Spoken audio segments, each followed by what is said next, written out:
السلام علیکم ورحمۃ اللہ وبرکاتہ۔ نحمدہ ونصلی علی رسولہ الکریم، اما بعد، اعوذ باللہ من الشیطان الرجیم، بسم اللہ الرحمن الرحیم۔ معزز خواتین و حضرات، تجوید کلاس نورانی قاعدے میں آج 57واں سبق آپ کی خدمت میں پیش ہے۔ سبق کو شروع کرنے سے پہلے ان تمام ناظرین سے گزارش ہے جو ہمارے چینل پر پہلی دفعہ آئے ہیں، چینل کو سبسکرائب کر لیں، ویڈیو کو لائک اور شیئر کریں، ویڈیو کو پورا دیکھیں۔ آپ حضرات کے ذہن میں سوال آ رہا ہوگا کہ پچھلے ہی ویڈیو کو آخری قرار دے دیا گیا تھا کہ یہ آخری ویڈیو ہے، قاعدہ ختم ہو گیا تھا، پھر ایک اور ویڈیو بنانے کی وجہ کیا ہوئی؟ تو کمنٹ میں مجھے ایک میسج ملا جس میں ایک میرے مخلص دوست نے اس تعلق سے ذکر کیا کہ آپ نے قاعدہ تو ختم کر دیا ہے لیکن اس میں سکتے کے بارے میں کچھ وضاحت معلوم نہیں ہوئی، تو اسی پیش نظر جو ہے ایک اور ویڈیو میں نے شامل کرنے کے لیے آج کا ویڈیو بنانا شروع کیا۔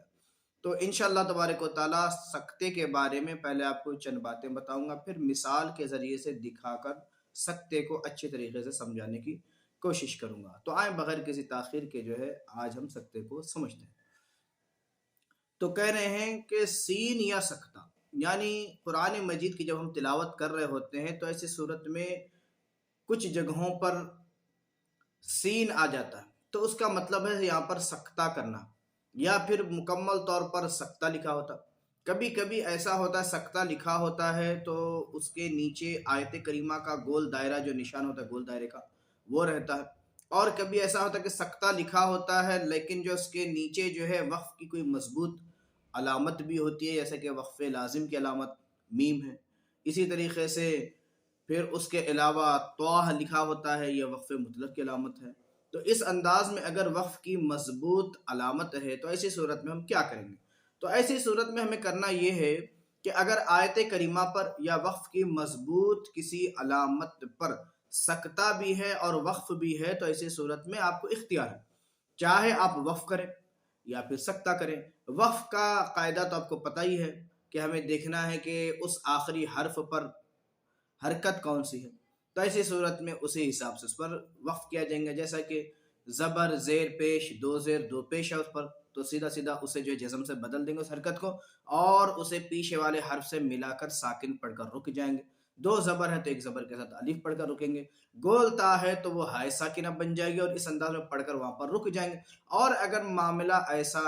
نہیں ہے، یعنی کہ آپ جہاں پر وقف کرنا نہیں چاہ رہے، سکتہ کرنا چاہ رہے، تو سکتہ کرنے کے لیے مسئلہ یہی ہے کہ آپ وہاں پر جو ہے کچھ دیر کے لیے آواز کو روکیں لیکن سانس نہ ٹوٹنے پائے، یعنی دوسری سانس اس وقت نہ لی جائے، کچھ دیر کے لیے آپ رکیں، پھر اس کے بعد جو ہے بغیر دوسری سانس کے اسی سانس میں آگے کی آیت کو بھی پڑھیں، آگے کے حصے کو بھی پڑھیں۔ آیت مطلب جہاں پر سکتہ آیا ہے، یا ہو سکتا ہے کہ اس آیت پر سکتہ ہے، اب وقف کرنا نہیں چاہ رہے، سکتہ کرنا چاہ رہے، تو آپ نے وہاں پر سکتہ کر لیا، پھر اس کے بعد آگے والی آیت کو آپ کنٹینیو کر سکتے ہیں، یا پھر آیت کے بیچ میں ہے آپ نے سکتہ کیا وقف نہیں کیا تو ایسی صورت میں آپ جو ہے آگے اس کو پڑھ سکتے ہیں۔ تو اس کیفیت میں جو ہے آپ کو سکتے کی طرف توجہ دینے کی ضرورت ہے۔ تو آج آپ کو جو ہے مثال کے ذریعے سے میں اس سکتے کو سمجھانے کی کوشش کروں گا تاکہ آپ کو اچھی طریقے سے سمجھ میں آ جائے۔ تو معزز خواتین و حضرات، یہاں پر دیکھیں کہ آپ کو جو ہے میں یہاں پر جو سمجھا رہا ہوں اس پر توجہ دیں۔ ایک ہے آیت کریمہ، اس کے اوپر سکتہ لکھا ہوا، اور یہ دوسرا ہے آیت کے بیچ میں سکتہ لکھا ہوا ہے، پھر اس کے بعد ایک اور حرف ہے۔ تو آپ کو یہاں پر کرنا کیسا ہے؟ اب آپ یہاں پر سکتہ کر رہے ہیں تو وَلَمْ يَجْعَلْ لَهُ عِوَجًا، وقف کی کیفیت میں ہی آپ وہاں پر رکے۔ اب اس کے بعد سکتہ آپ کا ہوا بغیر سانس دوسری لیے سانس توڑے ہوئے، قَيِّمًا لِيُنذِرَ پڑھ کے آپ جو ہے آگے کنٹینیو کر سکتے ہیں، یا پھر آپ یہاں پر بیچ میں کریں۔ تو اب یہاں پر جو ہے کَلَّا بَل، کچھ دیر کے لیے رک گئے، پھر ران، اس انداز میں اس کو پڑھا جاتا ہے۔ تو آپ کو بات سمجھ میں اچھی طریقے سے آگے ہوگی۔ یہاں پر ایوجا ہوگا، یہ وقف کریں گے تب بھی ایوجا ہوگا، وقف نہیں کر کے سکتہ کریں گے تب بھی ایوجا کر کے آپ کو یہاں پر سکتہ کرنا ہے، پھر اس کے بعد بغیر دوسری سانس لیے قیما لیونذر آ کے پڑھنا ہے۔ پھر یہاں پر کیا ہے کلا بل، آپ نے یہاں پر جو ہے سکتہ کیا، آواز کچھ دیر کے لیے رکی لیکن آواز جو ہے